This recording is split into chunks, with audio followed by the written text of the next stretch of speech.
una joven república llamada Perú. Entra en guerra con la Gran Colombia solo 8 años de su independencia, logrando el dominio naval, la toma de Guayaquil y estancada en un enfrentamiento decisivo que sellaría la victoria.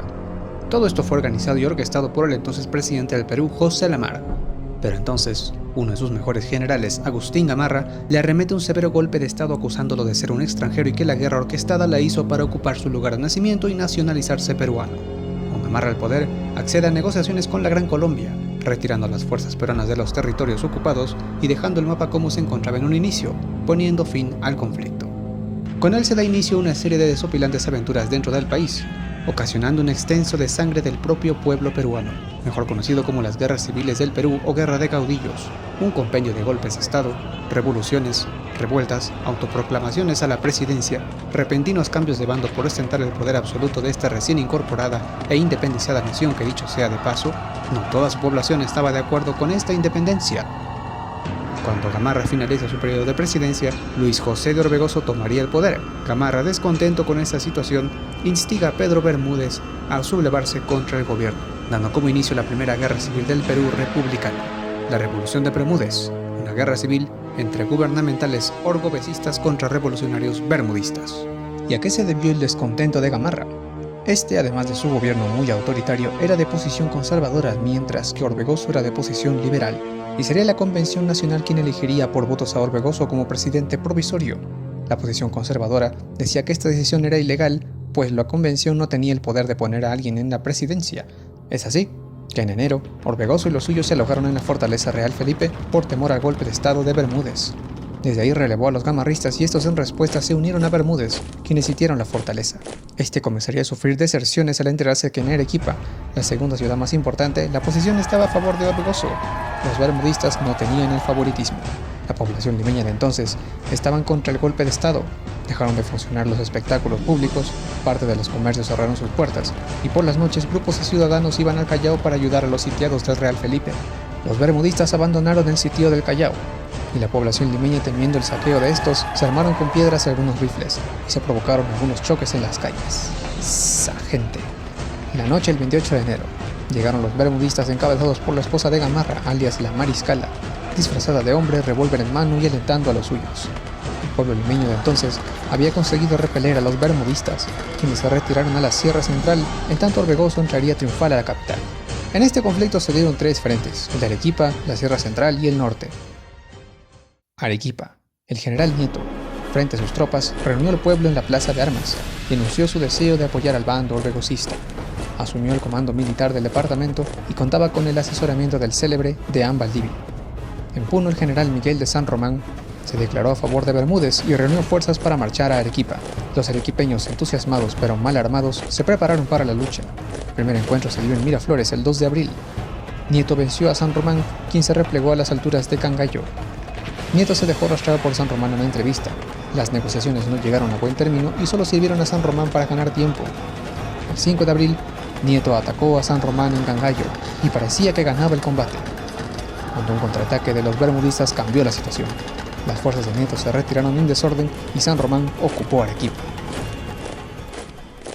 El 20 de marzo, Orbegoso dejó al mando al supremo delegado Manuel Salazar Ibaquijano y al frente de un reducido ejército marchó a la Sierra Central, Jauja, en persecución de Bermúdez. Aquí ya se encontraba el general Guillermo Miller enfrentando a los bermudistas. Orbegoso tenía bajo su mando oficiales competentes como José de la Riva Agüero, Mariano Necochea, Guillermo Miller, Antonio Gutiérrez de la Fuente, Blas Cerdeña, Francisco de Paula Botero y Felipe Santiago Salverri. Aún así, sus fuerzas eran muy débiles y heterogéneas. Bermúdez contaba con un pequeño ejército pero de veteranos disciplinados. Emprendió la retirada de Jauja en dirección a Ayacucho para unirse con el general Frías. No gozaba del apoyo popular, tampoco sus tropas sentían apego hacia él. En Huancayo, Bermúdez continuó su marcha hacia Ayacucho, seguido muy de cerca por Miller. Las avanzadas de ambas fuerzas se encontraron cerca de Huancavelica. Como resultado de la escaramuza, Miller se vio obligado a replegarse a Huaylacucho. Mientras tanto, Orbegoso llegaba a Jauja, y sabedor que Miller se preparaba para un encuentro con las fuerzas enemigas, le envió en su auxilio 2 batallones. La batalla de Huaylacucho. Miller dispuso su línea colocando a la derecha el batallón Pichincha, al centro el batallón Lima y a la izquierda el batallón Cepita, bajo el mando de Felipe Santiago Salaverry, con los escuadrones de caballería que mandaba Loyola. Sumaban un total de 1.350 hombres. Al amanecer, una columna de bermudistas a las órdenes del general Frías avanzó hacia la vanguardia a la derecha de Miller para enfrentar el ataque. Mandó primero el comandante Solar con una compañía y luego el batallón Pichincha como apoyo, pero los bermudistas lograron repeler el contraataque y tomar la batalla.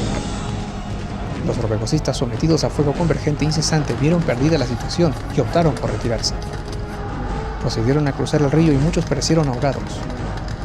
Ante este desastre, Salaverry avanzó por la izquierda con el batallón Cepita y consiguió detener a los bermudistas, facilitando la retirada de los suyos y salvándolos así de una destrucción completa.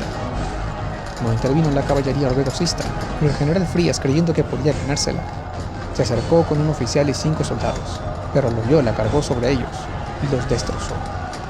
Frías fue muerto de un lanzazo. Loyola reunió y organizó a los dispersos. En el bando orbegosista se contabilizaron en su bando 50 muertos y unos 32 heridos, así como 200 dispersos. Bermúdez no persiguió a los orbegosistas, quienes se regruparon y se replegaron a Izcuchaca. Esta acción de Huaylacucho no decidió nada. Se esperaba un encuentro definitivo, pero Echenique convenció al resto de oficiales bermudistas para llegar a un acuerdo pacífico con Orbegoso. Estaban conscientes de estar al servicio de una causa perdida. Se veían repudiados por todas partes y sin recursos para continuar la lucha. Depusieron a Bermúdez y de inmediato enviaron emisarios al campamento de Orbegoso. El 24 de abril, en el llano de Maquinguayo, se encontraron los orbegosistas en formación de batalla. Colocaron sus armas en pabellones. Ambos ejércitos avanzaron hasta encontrarse y se estrecharon un fraterno abrazo. Los bermudistas o gamarristas reconocieron así la autoridad de Orbegoso. Orbegoso retornó triunfante nuevamente a Lima el 3 de mayo de 1834. Gamarra y su esposa, que se hallaban en Arequipa, fueron sorprendidos por una asonada popular que los hizo poner en fuga. La mariscala, disfrazada de clérigo, se vio obligada a saltar de una azotea a un patio y luego embarcarse secretamente a Chile, donde fallecería con 32 años de edad. Por su parte, Gamarra se refugió en Bolivia, solicitando refugio al presidente Andrés de Santa Cruz, con quien maquinaría una invasión al Perú. No había pasado un año de la Primera Guerra Civil y el Perú se vio metida en una y más sangrienta que en la anterior, que a la postre daría lugar a otra nueva guerra de amplias magnitudes todavía. Orbegoso nombró a Salaverry inspector del ejército y este finalmente le arremete un golpe de estado. Salaverry se autoproclama presidente y luego de varias vaivenes, conversaciones, acuerdos, reuniones y hasta traiciones entre Orbegoso, Gamarra y Santa Cruz, terminan formándose dos nuevas facciones, Salaverry y Santa Cruz, de cual abordaré con más detalles en el próximo video de esta serie. Sígueme en mis redes sociales y canal secundario, donde encontrarás temas diversos de divagación, entretenimiento, animaciones 3D, fanarts, artesanías y mucho más. Conmigo será hasta el próximo video. Muchas gracias. Me despido.